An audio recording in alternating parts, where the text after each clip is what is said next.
नमस्कार. लक्षवेधीमध्ये आपल्या सगळ्यांचं स्वागत. मी प्रसाद काथे. नियती नेहमी आपल्या पद्धतीनं काम करते आणि ती कधी कधी फार क्रूर असते. महाराष्ट्राच्या आत्ताच्या पिढीला धनुष्यबाण म्हणजे ठाकरे आणि ठाकरे म्हणजे धनुष्यबाण अशी राजकीय ओळख आहे. पण इतिहासात डोकावलं तर लक्षात येईल की धनुष्यबाण हा काही ठाकरेंकडे कायम राहिलेला नाही, पहिल्यापासून तर अजिबात नाही. शिवसेनेची स्थापना 1966ला झाली आणि धनुष्यबाण हे चिन्ह मिळवायला ठाकरेंना थोडी नाहीत, तब्बल 23 वर्ष लागली. आणि याआधी ठाकरेंनी कोणकोणत्या चिन्हांवर निवडणुका लढवल्या हे ऐकलं तर कदाचित तुम्हाला आश्चर्यही वाटेल. कधी काळी ठाकरे ढाल तलवार या चिन्हावर निवडणूक लढवायचे. त्यांनी कधी रेल्वे इंजिन हे सुद्धा चिन्ह वापरलंय. मशाल हे चिन्ह ठाकरेंकडे यापूर्वी होतं आणि आता जे मी सांगणार आहे त्यानं कदाचित तुम्हाला आणखी आश्चर्य वाटेल, पण ते खरं आहे. याच ठाकरेंनी आपले उमेदवार कधी काळी कमळ चिन्हावर सुद्धा निवडणुकीत उतरवलेले आहेत. वामनराव महाडिक आणि मनोहर जोशींसारखे उमेदवार भारतीय जनता पार्टीला उसने देऊन ठाकरेंनी कमळ चिन्हावर निवडणूक लढवण्यासाठी मैदानात उतरवले होते. ठाकरेंना 1989 मध्ये धनुष्यबाण मिळाला आणि आज तागायत तो त्यांच्याकडे राहील अशी अपेक्षा बाळगून ते निवडणुकीच्या रिंगणामध्ये होते. पण हा धनुष्यबाण आता त्यांनाच नकोसा झालाय. उद्धव ठाकरे जे बाळासाहेब ठाकरेंचे चिरंजीव आहेत, आत्ताच्या ठाकरे गटाचे सर्वेसर्वा आहेत, ते म्हणतात की जर धनुष्यबाण ठाकरेंना मिळणार नसेल तर तो शिंदेंनाही मिळता कामा नये. पर्यायानं हा धनुष्यबाण गोठवला गेला पाहिजे. पण आठवून पहा, हा धनुष्यबाण गोठवण्याची मागणी होत असली तरी तो पहिल्यांदाच गोठवला जाणार आहे असं अजिबात नाही. 2022 मध्ये हाच धनुष्यबाण गोठवला गेला होता आणि निवडणूक आयोगानं या गोठवलेल्या धनुष्यबाणाला कुणीही वापरायचं नाही असे आदेश दिले होते. ठाकरेंना कदाचित जे आपल्याला मिळत नाही ते दुसऱ्याला मिळू नये असं वाटत असावं, किंबहुना धनुष्यबाण हा आपल्याकडेच राहायला पाहिजे अशीही त्यांची भूमिका असावी. पण दुसऱ्या बाजूला वरकरणी पाहता चित्र असं आहे की ठाकरेंचाच वंशज धनुष्यबाण गोठवायला निघालाय. या निमित्तानं आपल्यासोबत असलेल्या मान्यवरांचा आपल्याला पटकन परिचय करून देतो. सर्व मान्यवरांना एक अत्यंत नम्र विनंती आहे की आपण कृपया पूर्ण वेळ टीव्ही स्क्रीनकडे पाहत राहावं. आपण सातत्यानं स्क्रीनवर दिसणार आहात. आपल्यासोबत या चर्चेत तुषार रसाळ आहेत, जे उद्धव ठाकरेंच्या गटाचं प्रतिनिधित्व करतात. आपल्यासोबत एकनाथ शिंदे यांच्याकडून प्रतिनिधित्व करण्यासाठी शिवसेना प्रवक्ता शीतल म्हात्रे आहेत आणि कायदेतज्ञ या नात्यानं आपल्यासोबत महाराष्ट्र विधिमंडळाचे माजी प्रधान सचिव अनंत कळसे आहेत. मान्यवरांचं चर्चेत स्वागत. राजकीय चर्चेसाठी सगळ्यात पहिला मुद्दा घेऊन मी जातोय आपल्यासोबत असलेल्या तुषार रसाळ यांना. तुषारजी, ठाकरेंच्या वंशजानं धनुष्यबाणाला गोठवण्याची मागणी करावी आणि एक प्रकारे आपल्याच इतिहासाला नाकारावं, आपलं अस्तित्व नाकारावं. प्रसादजी, सर्वप्रथम आता तुम्ही जसं बोललात की ठाकरेंची शिवसेना म्हणजे आमची शिवसेना जी ओरिजिनल आहे ती 66 मध्ये स्थापन झाली आणि 23 वर्षांनी आम्हाला धनुष्यबाण मिळाला. त्याआधी आम्ही ढाल तलवार, त्याच्यानंतर रेल्वे इंजिन, मशाल आणि कमळावर आम्ही इतर निवडणुका लढवल्या. हे आता तुमच्याकडनं कळलं आणि मलाही माहिती होतं. पण आता जर पाहिलं, धनुष्यबाण हे कोणाचं प्रतीक आहे तर श्रीरामाचे शस्त्र आहे. आता ते रामाच्या हातात चांगलं दिसतं, पण जेव्हा ते रावणाच्या हातात असतं तर कसं वाटलं असतं. आता आमच्या मते शिंदेगड जो आहे ना, ही रावणाची एक सेना आहे. जसं रावणाने सीतेला पळवलं तसं शिंदेंनी आमचा पक्ष चोरला, हे आमचं पहिल्यापासून म्हणणं आहे. आता जर कायदेशीर बघायला गेला तर कपिल सिब्बल यांनी न्यायालयात मांडलेले कायदेशीर मुद्दे कुठले, तर विधिमंडळ पक्ष म्हणजे राजकीय पक्ष नाही. संविधानाच्या 10व्या अनुसूचीनुसार केवळ विधिमंडळातील आमदारांचे बहुमत म्हणजे संपूर्ण राजकीय पक्षावर मालकी होत नाही. दुसरा काय मुद्दा होता तर शिंदे गटातील आमदारांच्या अपात्रतेचा निर्णय प्रलंबित असताना निवडणूक आयोगाने घाईघाईने पक्ष आणि चिन्ह देण्याचा निकाल का केला, हा चुकीचा नव्हता का. आता तिसरा काय होता जर आमदार फुटीला कायदेशीर मान्यता दिली ठीक आहे. गेली तर लोकशाहीतील पक्षांतर पापाला प्रोत्साहन मिळण्यासारखं नाही का? तर आता मला सांगा, हा जो धनुष्यबाण आहे जर हा ठाकरेंना मिळत नसेल तर एका रावणाच्या हातात तो शोभून दिसेल का? अगदी हे याचं उत्तर लगोलग ठाकरे- घेऊन टाकूयात. शीतलताई म्हात्रे आपल्या सोबत आहेत. शीतलताई बोला. आता तर शिंदेना रावणही म्हणायला लागलेले आहेत. ते खरोखर जे काही म्हणतायत, जे शब्द वापरतायत, संपूर्ण महाराष्ट्र बघतोय की आपण एक उपमुख्यमंत्र्यांच्या संदर्भात कशा पद्धतीने बोलतायत. पण हरकत नाही, त्यांची ती संस्कृती आहे आणि त्यांनी ते दाखवून दिलंय अनेक वेळेला की आम्ही कशा पद्धतीने कुठल्या खालच्या लेवलला जाऊन बोलू शकतो. एक लक्षात घ्या की ही जी धनुष्यबाण गोठवायची जी मागणी केली आहे ही फक्त दुर्दैवी नाही तर ही संतापजनक आहे. हा धनुष्यबाण माननीय हिंदू हृदय सम्राट आमच्या बाळासाहेब ठाकरे यांनी दिलेला हा धनुष्यबाण आहे. एकेकाळी या धनुष्यबाणावर संपूर्ण महाराष्ट्राचं राजकारण चालत होतं. हा धनुष्यबाण जर मला मिळत नसेल तर तो कुणालाही मिळू नये, ही जी काही दुटप्पी भूमिका या उबाठाने घेतलेली आहे ही खरोखर संतापजनक आहे. पण शीतलताई, त्यांचा जो तर्क आहे त्याच्यावर आपलं उत्तर काय आहे? ते म्हणतात की तुम्ही पक्ष चोरला, बाप चोरला, धनुष्यबाण चोरला, तुम्ही चोर आहात, तुम्ही रावण आहात. बघा, तुम्ही लक्षात घ्या की शिवसेना ही शिवसेनेचा जे मूळ मुद्दा होता हिंदुत्व आणि मराठी माणूस, जेव्हा तुम्ही या हिंदुत्वापासून आणि मराठी माणसांपासून दूर जाऊन ही शिवसेना जेव्हा काँग्रेसच्या वळचणीला नेऊन टाकलीत, त्याच्यानंतरच ही भूमिका घेतली की मराठी माणसासाठी आणि हिंदुत्वासाठी ही शिवसेना ही शिवसैनिकाच्याच हातात पाहिजे. कारण आतापर्यंत ज्या पद्धतीने शिवसेने उभाठाची जी चालू आहे वाटचाल ही बघता माननीय हिंदू हृदय सम्राटला स्वप्नातली शिवसेना ही नक्कीच नाहीये, हे आपण बघू शकता. त्याच्यामुळे हे संतापजनक आहे. एक मराठीत म्हण आहे, तुला नाही मला घाल कुत्र्याला, तशी त्यांनी मागणी केलेली आहे. कारण यांच्या लक्षात आलेलं आहे की आपल्याला कुठल्याही पद्धतीने शिवसेनेचा हा पवित्र धनुष्यबाण मिळू शकत नाही. हे जेव्हा त्यांच्या लक्षात आलं तेव्हा त्यांनी शेवटच्या दिवशी मला जाऊ नये म्हणून आम्ही जी प्रसादजी एक लक्षात घ्या. तुषारजी थोडं त्यांचा 30 सेकंदाचा वेळ उरलाय. वाक्य पूर्ण होऊ द्यात त्यांचं. जेव्हा यांच्या लक्षात आलं की आपल्याला हा धनुष्यबाण मिळू शकत नाही, तेव्हा शेवटच्या दिवशी त्यांनी ही मागणी केली की जर आम्हाला मिळत नसेल तर हा गोठवला जावा. किती दुर्दैवी मागणी. यावर पटकन तुषार रसाळे यांना बोलतं करू आणि त्याच्यानंतर आपण अनंतराव कळसेंपर्यंत पोहोचणार आहोत. तुषारजी, जर समजा तुमचा पक्ष आत्ताच्या घडीला महाराष्ट्रातला मराठी माणसाचा, हिंदुत्वाचा, त्याचबरोबर आता नव्या शब्दांमध्ये सेक्युलरिझमचा पुरस्कार करता असेल तर तुम्हाला परत एकदा धनुष्यबाण कशाला हवाय? तुमची मशाल पुरेशी आहे की मग कुणाकडे का धनुष्यबाण असेना? असं तुम्हाला वाटतं? धनुष्यबाण एका चुकीच्या हातात नकोय. श्रीरामाचे शस्त्र आहे आणि तुम्ही नाही ठरवणार आहे. न्यायालयाला कळू दे की आतापर्यंत न्यायालयाने श्रीरामाचे पैसे चोरले, हा धनुष्यबाण आम्हाला दिलेला आहे आणि जनतेच्या सुद्धा त्यांच्या न्यायालयात माननीय शिंदे साहेबांच्या शिवसेनेकडून दिलेला आहे. त्याच्यामुळे राम आणि रावण ठरवण्याचा तुम्ही काय प्रयत्न करू नये. आता मला बोलू द्या. राम आणि रावण कोण हे तुम्ही ठरवायचा प्रयत्न करू नका. राम कोण आहे हे जनतेने तुम्हाला निवडणुकीमध्ये दाखवून दिलेलं आहे. सगळं आम्हाला लक्षात आहे. तुम्ही आमच्याकडे जेव्हा होतात सुरुवातीला 1-2 आठवडे तुमचं सगळं ते दांडा बाकी काय काय शब्द वापरले ते आमच्या अजून लक्षात आहे. शीतलताई, तुम्ही आम्हाला हिंदुत्व शिकवू नका. अहो, ज्या लोकांनी श्रीरामाच्या मंदिरातलं पैसे चोरले, श्रीराम मंदिरात चोरी झाली, त्यांना मांडीला कशामुळे होतोय? यांना धनुष्यबाण मिळणार नाहीये. त्यांना माहिती झाल्यानंतरचा हा आदराचा सुरू आहे का? पहिल्या दिवशी हा मुद्दा मांडला नाही, का शेवटच्या दिवशी हा मुद्दा मांडला नाही? कारण 4 दिवस मुद्दे मांडून सुद्धा यांच्या लक्षात आलं आपण कायद्याने आपल्याला धनुष्यबाण हा मिळू शकत नाही. हे जेव्हा तुमच्या लक्षात आलं. तुषारजी, मुद्द्यांची पुनरावृत्ती ही वेळखाऊ असते. शीतलजी थोडंसं थांबा. एकदा तुषारजींना विचारतो. 30 सेकंदाचा वेळ देतो पटकन. अनंतराव कळसेंकडे जायला आपल्याला उशीर होतोय.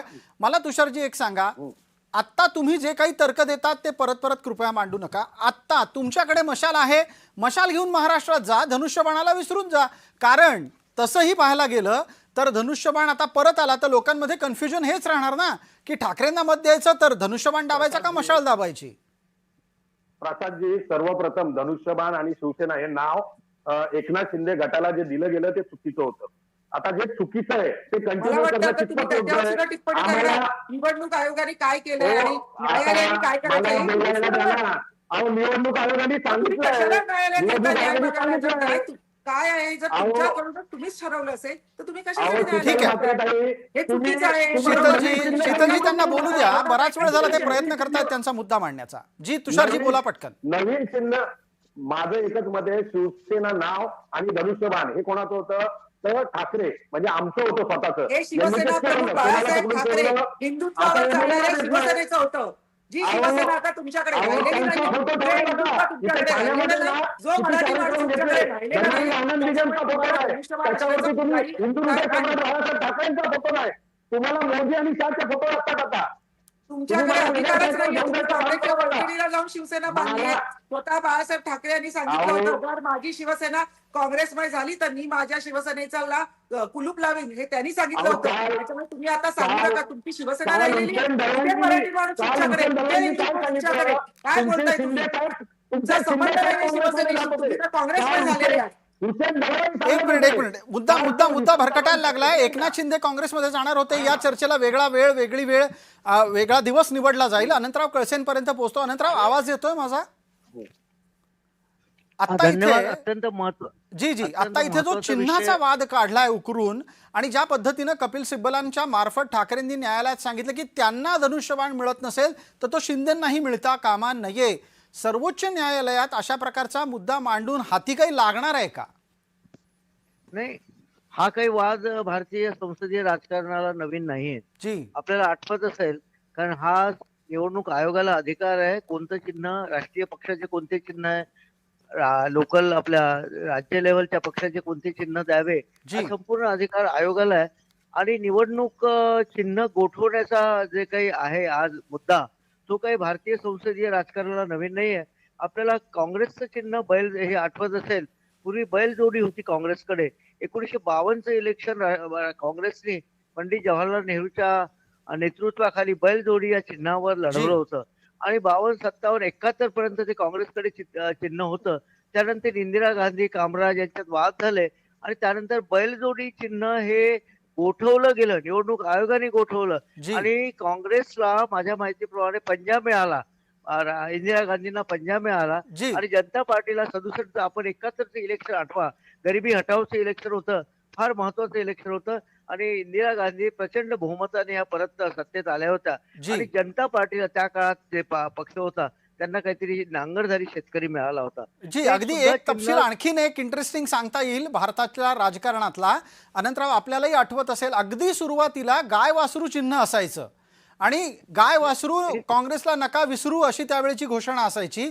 आत्ताच्या तर घडीला ते- एक पटकन नवा 71 मुद्दा घेतो मी आपल्यापर्यंतच घेतोय अनंतराव. yes. धनुष्यबाणाचं 71 चिन्ह ला गाय वासरू कोणी आलं. कुणाला द्यायचं हे सर्वोच्च न्यायालय ठरवणार का निवडणूक आयोग ठरवणार? ने निवडणूक आयोगाला ते अधिकार आहे चिन्ह गोठवण्याचे आणि सर्वोच्च न्यायालय ते अधिकार आहे चिन्ह गोठवण्याचे. त्याच्यामुळे गाय वासरू म्हणा, पंजा म्हणा, किंवा आता हे काँग्रेसला जे चिन्ह आहे काँग्रेसकडे पंजा, ते सुद्धा असंच मिळालेलं आहे. जी त्यामुळे चिन्ह गोठवणं हा अधिकार निवडणूक आयोगाला आहे किंवा सर्वोच्च न्यायालयाला सुद्धा आहे.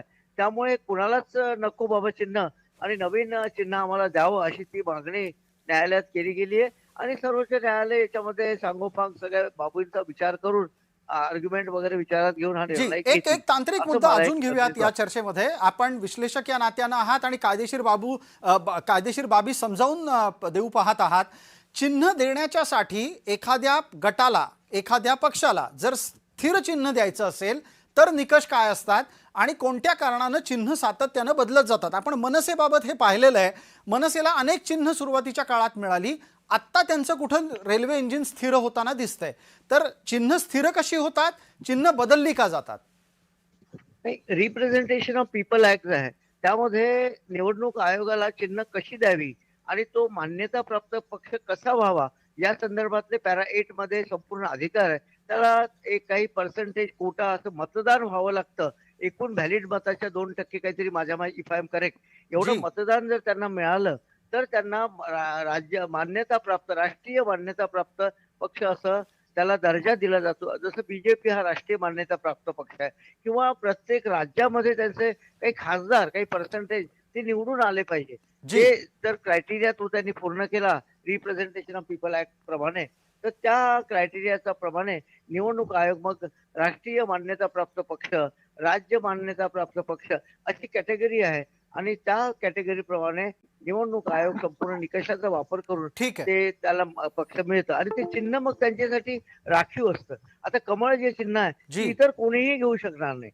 जसं काँग्रेसचं पंजा आहे ते इतर कोणीही घेऊ शकणार नाही. अशा प्रकारे ते क्रायटेरिया कायद्यामध्ये दिलेलं आहे. बिलकुल.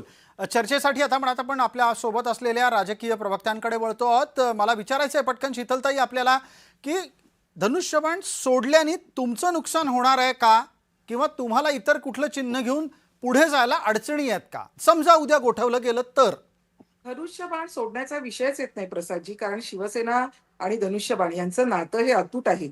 हा धनुष्यबाणाला सन्मान देणार, धनुष्यबाण आमचा सन्मान आहे, आमचा मान आहे. आणि या धनुष्यबाणासाठी माननीय शिवसेना प्रमुख बाळासाहेब ठाकरे आणि अन्य लाखो करोडो शिवसैनिकांनी आपला घाम गाळलाय, आपलं रक्त गाळलंय. तुम्ही आजही मातोश्रीवर जाल तर माननीय हिंदू हृदय सम्राट बाळासाहेब ठाकरे यांच्या देवाऱ्यामध्ये तुम्हाला हा धनुष्यबाण दिसेल. पण या मग इथे जो धनुष्यबाण- तार्किक मुद्दा काढला जातो आणि आक्षेप घेतला जातो की शिंदेंनी धनुष्यबाणाचं पावित्र्य राखलं नाही. मला वाटतं पावित्र्य आम्हीच राखलं. उलट धनुष्यबाण तुम्ही काँग्रेसमध्ये नेऊन बांधला होता, तो आम्ही त्यांना घेऊन परत एकदा मराठी माणसाच्या मनात हा धनुष्यबाण रुजवायचं काम माननीय एकनाथ शिंदे साहेबांनी केलेलं आहे. आम्ही त्यांना सन्मान दिलेला, आम्ही त्या धनुष्यबाणाला मान दिलाय आणि शिवसेना या 4 अक्षरांमुळेच आज आम्ही इथे आहोत याची आम्हाला संपूर्ण कल्पना, आणि ते अक्षर बाळासाहेब ठाकरे यांनी दिलेले आहेत. बरं. तुम्ही मध्ये या शिवसेनेला गुलाम आणि बटीक करून ठेवलं होतं, त्यांना आम्ही परत एकदा स्वतंत्र श्वास द्यायला गेलेला आहे. त्याच्यामुळे तुषारजी, आता आपल्याकडे वळतो. ज्या वेळेला उद्धव ठाकरे मुख्यमंत्री झाले त्याच कार्यकाळामध्ये अजान स्पर्धा भरवली गेली होती, तुम्हाला आठवत असेल. आणि तुमचे एक सन्माननीय नेते आहेत दक्षिण मुंबईतले, त्यांनी असं म्हटलं होतं की अजान कानाला किती गोड लागते. हा जो अत्यंत 360 अंशातला बदल होता ना, त्यामुळे धनुष्यबाणाची पावित्र्यता आणि त्याची पतिव्रता सुद्धा टिकलेली होती का? प्रसादजी, आता कसं आहे माहितीये का, तुम्ही विषयाला सोडून दुसरीकडे चाललात. पण नाही याच्यावर नाही मी नाही तुम्हाला नाही, चांगलं आपला उत्तर मगाशी देतो. जो मुद्दा चालला होता ना ऐका ना. त्याच अनुषंगाने आहे. ऐका ना, हिंदुत्वाचा जी. हिंदुत्वाचा मुद्दा तुम्ही बोलताय आणि त्यालाच पकडून त्यावेळेस मला सांगा, एकनाथ शिंदे हे वंदनीय उद्धव ठाकरे साहेबांच्या मंत्रिमंडळात नव्हते वंदनीय उद्धव का? आणि ठाकरे जर ते तेव्हा हो वंदनीयच आहे. अहो, तुमच्या एकनाथ शिंदे साहेबांना एबी अहो, फॉर्म आहे ना, आतापर्यंत आमच्या 6 वेळा साहेबांनी शिवसेना दिला. फुटली आणि प्रत्येक अहो. वेळेचं कारण हे उद्धव अहो. ठाकरेच होते. हे कदाचित अहो. आपल्याला माहिती नसेल, माहिती अहो, करून घ्या. आमचा एबी फॉर्म घेऊन आज तुमचा जो मुख्य नेता जो आहे तो आमचा एबी करून फॉर्म घ्या. घेऊन निवडून आलेला आहे. हो, आणि तुम्ही आता बोलू नका जास्त. तुम्ही काय काय बोलला होतात ना, ते टीव्हीवरती आणि युट्यूब वरती आहे. ते ठीक काय आहे नका तुषार करू. रसाळ, परत ते कृपया मुद्दे काढू हा. नका. मी आपल्याला काय विचारलं त्यांना- की अजान कानाला गोड मी लागू त्याच्यावर- लागल्यानंतर धनुष्यबाण हातात धरावा अहो. इतकी पावित्र्यता राहिली होती का ठाकरेंकडे? मला एकच सांगा, हिंदू म्हणजे भारतामध्ये फक्त हिंदूंनीच राहायचं असं कुठे लिहिलेलं आहे का? डेमोक्रेसी काय सांगते? डेमोक्रेसी काय सांगते? हा, हिंदुत्व भारतात हिंदूंनी राहायचं नाही तर हिंदूंनी राहायचं कुठं मग? अहो, तुम्ही आता ठाकरेंकडे याचं उत्तर असलं पाहिजे. लोकसभेमध्ये तुषार रसाळ, कुठला मुद्दा काढताय हो, तुम्ही? हो. हिंदूंनी भारतात नाही राहायचं तर कुठं राहायचं? तुम्ही कसलं धनुष्यबाणाचं मी पावित्र्य काय ठेवलं? म्हणतो, फक्त हिंदूच राहतात का भारतात? भारतामध्ये फक्त हिंदूच राहतात का? म्हणजे काय? तुम्हाला त्रास आहे का भारतात हिंदू राहायला लागले तर? विसरलेले आहेत. बाळासाहेबांनी दिलेले संस्कार तुम्ही विसरलेले आहेत. तुम्ही कसली अजिबात त्रास धनुष्यबाणाच्या नाहीये. गप्पा मारताय? उलट कशाला त्रास यांना पाहिजे पाहिजे. धनुष्यबाण? हिंदू मंदिरातलं पैसे हे लोक चोरतायत. त्या प्रसादजी, तुम्ही धनुष्यबाणाला मला तुम्ही ना चुकीचं- त्या धनुष्यबाणाला तुम्ही जमिनीवर अहो, फेकलं, त्या प्रसादजी- धनुष्यबाणाला तुम्ही अपवित्र केलं. तुम्हाला कशाला धनुष्यबाण पाहिजे? फक्त अहो, बाळासाहेबांचे अहो, पुत्र म्हणून तुम्ही तुम्हाला तुम्ही धनुष्यबाण म्हणताय. पाहिजे. आम्ही अहो, 10 वेळेला सांगितलंय, आम्ही एक विचारांचे अदृश्य वारसदार शक्ती. आहोत. आम्ही तुमच्या आता संपत्तीचे वारसदार नाही, आम्ही बाळासाहेबांच्या विचारांचे हो, वारसदार कुठल्या आहोत. विचारांचे म्हणून आम्हाला हे वारसदार तुम्ही धनुष्यबाण पाहिजे, बाळासाहेबांच्या? त्याचं पावित्र्य हा, राखण्यासाठी. दुसऱ्यांचे पक्ष फोडायचे. अहो, तुम्हाला एवढं बसण्यात आलं आणि की एक लक्षात घ्या, लोकांच्या न्यायालयामध्ये सुद्धा हा धनुष्यबाण एकनाथ शिंदे अहो, साहेबांचं पे हे प्रत्येक निवडणुकीमध्ये अहो, लोकांनी सिद्ध करून दाखवलेलं आहे. एक मिनिट तुषारजी, तुमचा एक मुद्दा फार इंटरेस्टिंग आहे. तुमचा मुद्दा एक फार इंटरेस्टिंग आहे. शीतल म्हात्रेंना त्याचं उत्तर मागावं लागेल. तुषारजी तुमचाच मुद्दा घेऊन जातोय. शीतलताई, आता तुषार रसाळांनी एक फार मोजका आणि महत्वाचा प्रश्न उपस्थित केला. तुम्ही स्वतःला कायम बाळासाहेब ठाकरेंच्या विचारांचे वारसदार म्हणताना, मग एकनाथ शिंदे बाळासाहेब ठाकरेंच्या कोणत्या विचारांचे वारसदार आहेत तेही सांगून टाका, असं आव्हान तुम्हाला तुषार रसाळ देत आहेत. बापरे, त्यांना जर हेही अजून कळत नसेल इतक्या वर्षानंतर सुद्धा, तर मलाच वाटतं हे खरोखर प्रवक्ते आहेत का पक्षाचे, हे जरा माहिती करून घ्या. एक लक्षात घ्या, आज हिंदुत्व जे तुम्ही सोडून दिलेलं होतं, तुम्ही कुठे गेलेला होता? तुम्ही काँग्रेसच्या पायाशी गेलेले होतात. त्याच्यामुळे हिंदुत्वाचे तुम्ही सोडून दिलेलं, त्या हिंदुत्वाला सन्मान देण्याचं, मराठी माणसाला सन्मान देण्याचं काम माननीय शिंदे साहेबांनी केलं. तुम्ही लक्षात घ्या, तुम्हाला तुम्ही कुणाच्या मतांवर जिंकून आलात हे लपलेलं नाहीये. त्याच्यामुळे आज मराठी माणूस एकच होती, माननीय शिंदे साहेबांच्या पाठीशी उभा आहे. आज तुम्ही विधानसभा घ्या, आज महानगरपालिका घ्या, ग्रामपंचायती घ्या, तुम्ही नगर परिषदा घ्या,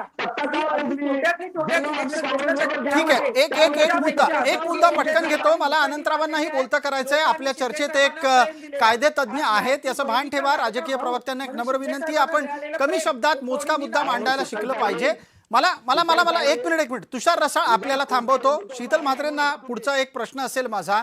शीतल म्हात्रे आणि तुषार रसाळ दोघांनी टप्प्याटप्प्याने 30 सेकंदात सांगावं, धनुष्यबाण गावागावात पोहोचण्याचं पुण्य कोणाला द्यायला हवं, कोणाचं कर्तृत्व आहे? आधी शीतलजी आपण बोलणार आहात 30 सेकंदात. कर्तृत्व आहे माननीय शिवसेना प्रमुख बाळासाहेब ठाकरे आणि त्यांच्यावर विश्वास ठेवणारे, हिंदुत्वावर विश्वास ठेवणारे लाखो करोडो शिवसैनिक यांच्यामुळेच हा धनुष्यबाण गावागावात पोहोचला आणि त्याचा सन्मान ठेवण्याचं काम हे माननीय एकनाथ शिंदे साहेबांनी केलेलं आहे. ठीक आहे, तुषार रसाळ आपल्यासाठीची 30 सेकंद आहेत. या धनुष्यबाणाला गावागावात घेऊन जाण्यासाठी शिवसेना प्रमुखांची मेहनत, शिवसैनिकांची निष्ठा कारणीभूत असेल तर उद्धव ठाकरेंच्या नावाने ते धनुष्यबाणाच्या ओळखीच्या योग्य काम होतंय का?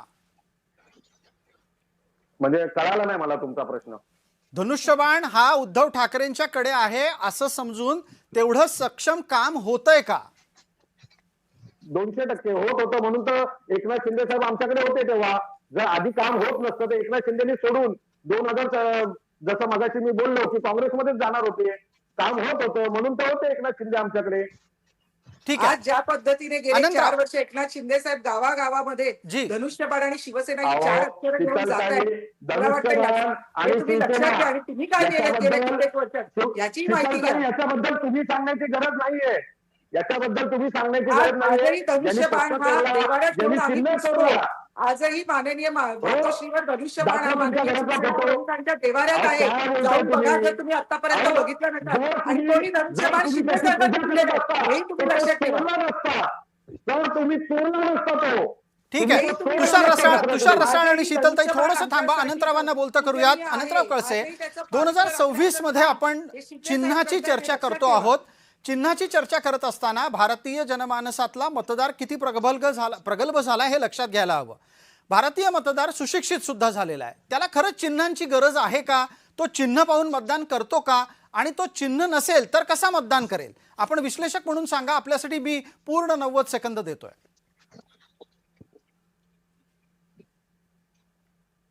अनंतराव कळसे, माझा प्रश्न आपल्यापर्यंत पोहोचलाय? हा सर, प्लीज रिपीट करा प्लीज. जी, मी असं म्हणालो, आपण 2026 मध्ये निवडणूक चिन्हाच्या विषयीची चर्चा करतोय, वादही ऐकतो आहोत. मतदार सुशिक्षित होत असताना चिन्हाच्या चर्चेची काही गरज आहे का? चिन्हाकडे पाहून मतदार करतो का? आणि तो मतदान जर चिन्हाकडे पाहून करत नसेल तर कोणत्या गोष्टीकडे पाहून करतो? नाही, यामध्ये कसं आहे की proportional representation by means of single transferable vote ही एक अत्यंत महत्वाची सिस्टीम आहे. आणि इथे चिन्हाचा समावेश नसतो, कारण त्यांना प्रेफरन्सेस टाकायचे असतात. पण भारतीय जनमानसाचा विचार केल्यास किंवा भारतीय लोकसंख्येचा विचार केल्यास अजूनही आपल्याकडे शिक्षणाचं प्रमाण तसं फार कमी आहे असं मी म्हणणार नाही. पण ही कितपत आपल्या देशाला सुटेबल होईल ही सिस्टीम, कारण ग्रामीण भागात बरेचदा आता सोशल मीडियाचा प्रसार बराच वाढलाय. त्यामुळे चिन्ह नसेल तर आपली लोकशाहीमध्ये ही प्रपोर्शनल रिप्रेझेंटेशन सिस्टीम अजूनही त्याचा अभ्यास चालू आहे. मला वाटत नाही ही सिस्टीम जी फॉरेन मध्ये आहे, युरोपियन कंट्रीज बऱ्याच याच्यामध्ये आहे, हॉलंड, फिनलँड वगैरे या देशामध्ये आपण विधान परिषद राज्यसभेच्या इलेक्शनला ही सिस्टीम वापरतो. त्यामुळे ही सिस्टीम मला वाटत नाही सक्सेसफुल होईल विशेष, कारण ह्या संपूर्ण परिस्थितीचा विचार केला. त्यामुळे चिन्हाची अजूनही आवश्यकता आहे मला वाटतं की, आणि चिन्ह बघून बरेचदा मतदान करतात. हे आपल्याला, आपण सर्व जाणकार आहात, राजकीय तज्ञ आहात, बिलकुल, असं मला एक माझं मत आहे. अगदी. अनंतराव, चर्चेच्या शेवटच्या टप्प्यात येतो आणि पटकन आता आपल्या सोबत असलेल्या राजकीय प्रवक्त्यांना एक संधी देतो. तुषार रसाळ, पहिला मुद्दा आपल्यासाठी आहे. शरद पवारांनी एक सल्ला उद्धव ठाकरेंना खूप पूर्वी दिला होता. ते असं म्हणाले होते की शरद पवारांनी म्हणजे त्यांनी स्वतःच्या आयुष्यात 5 चिन्हांवर निवडणुका लढलेल्या आहेत. तेव्हा एका चिन्हाचा आग्रह धरू नये, तुम्हाला वाटतं पवारांचं ऐकावं ठाकरेंनी? नाही, आमचे जे साहेब आहेत, उद्धव साहेब आहेत, ते स्वतःच ऐकतील आणि पवारांनी जो काही सल्ला दिला असेल, शरद पवारजी पण ज्येष्ठ आहेत, त्यांनी जो काही सल्ला दिला असेल त्याच्यावरती विचार करतील. पण करताना जे मानताना ते स्वतःच्या मनाचं मानतील. आणि आज जे काय इथे चालू आहे, कसं आहे की तुम्हाला ठीक. जर काय निर्माण करायचं, तुमचा धमक आहे, तर ती स्वतः करायला पाहिजे होती तुम्ही. दुसऱ्यांचं जे काय आहे ते माझंच आहे हे असं दाखवून, आणि जे आम्ही जी मागणी केलेली आहे की हा गोठवावा, कारण की आम्हाला जर मिळत नसेल, कारण की आमचा मूळ जर मिळत नसेल तर तो गोठवला गेला पाहिजे, चुकीच्या हातात तो राहिला नाही पाहिजे. आणि मगाशी आणि पहिले जे मी सांगितलं ते आत्ताही सांगतोय, धनुष्यबाण हा रावणाच्या हातात शोभून दिसत नाही. ठीक आहे शीतल म्हात्रे, या मुद्द्याला आता स्पर्श करू नका. सगळी चर्चा परत एकदा अर्धा तास तशीच पुढे जाईल. माझा प्रश्न आपल्यासाठी शीतलताई असा आहे, प्राप्त स्थितीमध्ये धनुष्यबाण तुमच्याकडे राहील असं तुम्हाला कशाच्या आधारावर वाटतं?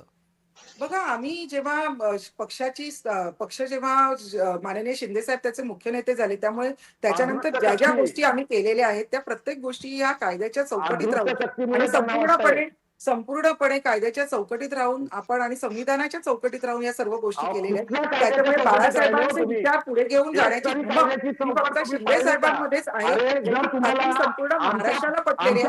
आज बाळासाहेबांच्या धनुष्यबाणाला नाकारून तुम्ही बाळासाहेबांचा अपमान केलेला आहे. तुम्ही हे दाखवून दिलेलं आहे की बाळासाहेबांचे विचार पुढे घेऊन जाण्यामध्ये त्यांच्या मुलामध्ये धमक नाहीये, हिंमत नाहीये, हे तुम्ही परत एकदा दाखवून दिलेलं आहे. त्याच्यामुळे मला असं वाटतं जनतेच्या न्यायालयात सुद्धा हा धनुष्यबाण हा शिंदे साहेबांपर्यंत जाऊ शकतो. एक सर्वसामान्य शिवसैनिक जो बाळासाहेबांवर प्रेम करतो, जो हिंदुत्वावर प्रेम करतो, जो मराठी अस्मितेसाठी काम करतो, त्या शिवसैनिकांना याच्यात पहिला अधिकार आहे. आणि माननीय एकनाथ शिंदे साहेब हा असाच एक सर्वसामान्य शिवसैनिक आहे.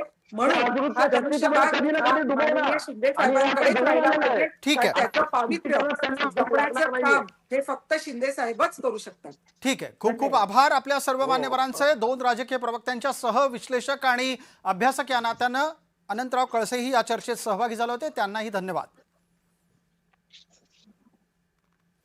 लक्षवेधीच्या या भागामध्ये तुर्तास इतकंच. आपण पाहत रहा फक्त जय महाराष्ट्र.